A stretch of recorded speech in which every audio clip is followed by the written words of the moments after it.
A letter signed by the representatives of 5,000 small businesses calls for the Conservatives to be given the chance to finish what they started. Printed in the Daily Telegraph, it says the coalition has kept the UK open for business by keeping interest rates and inflation low and tackling the deficit. It comes as David Cameron pledges to treble start-up loans and invest in broadband in a small firms manifesto. Labour says the Tories let down small firms by failing to boost finance.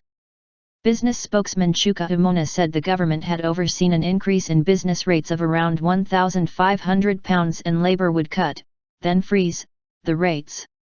In other election news, Labour continues to push housing policies by pledging to exempt first-time buyers from stamp duty and give them priority for new-build homes. Nick Clegg says every Liberal Democrat-held and target seat is being fought like a by-election as his party seeks to retain influence. The Green Party announces plans for rent controls keeping rises in line with inflation. Democratic Unionist leader Nigel Dodds warns in The Guardian that the Conservatives risk abusing the Commons with English votes for English laws. Via the party website, the Conservatives have been encouraging firms to sign the letter supporting the party's business policies. The 5,000 small and medium-sized firms who signed up employ a total of about 100,000 people. There are, at least, 5.2 million such businesses in the UK.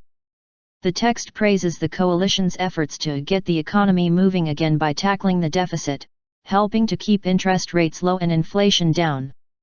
It states, "We've been helped by their steps to lower taxes, reduce red tape, simplify employment law and get the banks lending." After repeating the Conservatives' claim that small businesses have been creating 1,000 jobs a day, the letter adds, "We would like to see David Cameron and George Osborne given the chance to finish what they have started." Its publication coincides with the launch of the Conservatives' Small Business Manifesto, which aims to see 600,000 new firms created each year by 2020.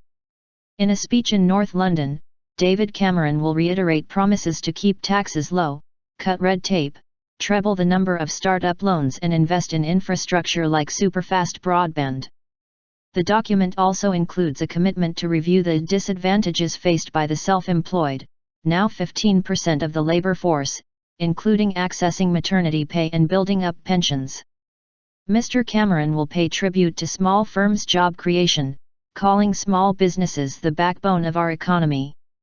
"We know it's the people who take risks, start out on their own, wake up at the crack of dawn to open up their shop and do their books on the kitchen table at midnight who create jobs," he's expected to say. "We are the party of the grafters and the roofers and the retailers and the plumbers. We get them, we respect them, we understand them, we back them." However, Mr. Umunna said, the Tories have spent 5 years letting down Britain's small businesses. Government scheme after government scheme designed to boost finance for small firms has failed, and small business lending has fallen by £500 million in the last 3 months. With Labour, the tax burden on small firms will be lower than under the Tories. He said his party would address late payments and unfair treatment of small suppliers and set up a British investment bank to back small businesses.